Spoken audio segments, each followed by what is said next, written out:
Here is a scene from the first attempt to review Perverts by Ethel Cain. The Bible says that self-pleasure is a cheap sin, and yet we do it all the time. If you spend more than $10 a month on OnlyFans, you're going to hell. Many of you are going to hell. So that's all you're going to see from that. And you know why? Because it sucked and it wasn't funny. What I really want to talk about is media literacy. Because there's a really important song called Punish.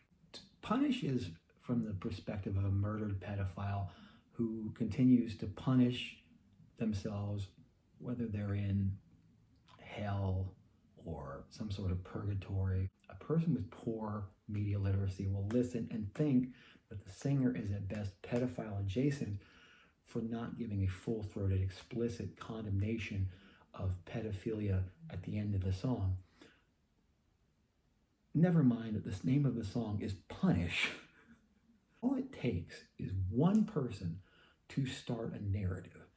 Just one person. It could take like a Ted Cruz or a Nancy, what's that dumb bitch who's like congresswoman who just tries to keep that one congresswoman, that trans congresswoman, from using the bathroom? Nancy Mace. That's it, Nancy Mace. All it takes is somebody like that to just start a dialogue or a narrative, and before you know it, the thing blows up.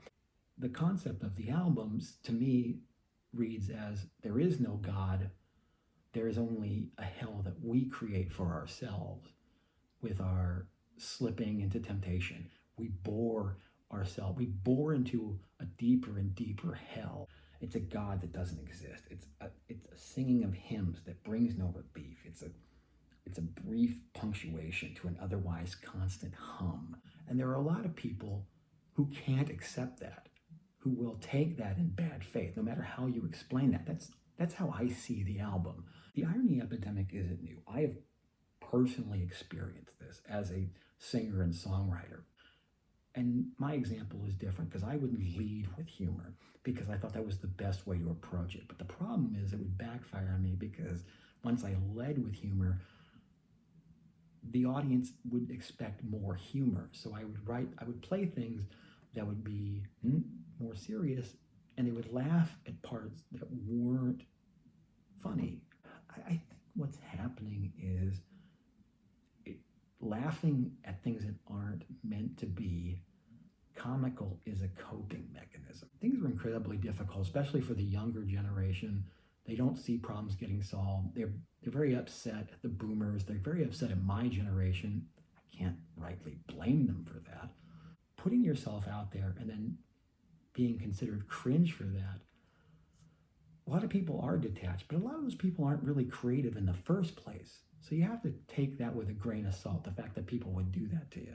This album has also caused me to examine whether I'm part of the problem or not as a content creator. I've been on both sides of it as a musician and now as a YouTuber who does reaction content and music reviews. And I realize, and maybe this is a rationalization or a cope, that I've always been that guy because I'm online and I've been online for a very long time, being a part of social media, having Twitter accounts, Facebook accounts, and Instagram accounts. I still don't have a TikTok. I will take the artist as seriously as they at least appear to take themselves. I think she's tried to inoculate herself from the meme element by creating something that is so deathly serious in order to get the audience to not laugh. And you look at Scott Walker with The Drift and Tilt. That's a guy who's not making accessible art. And by some people we might call it cringe, but who fucking cares? It's something that grabs people, and really, it's not for everybody. But so what? This album isn't going to be for everybody either. But who gives a shit?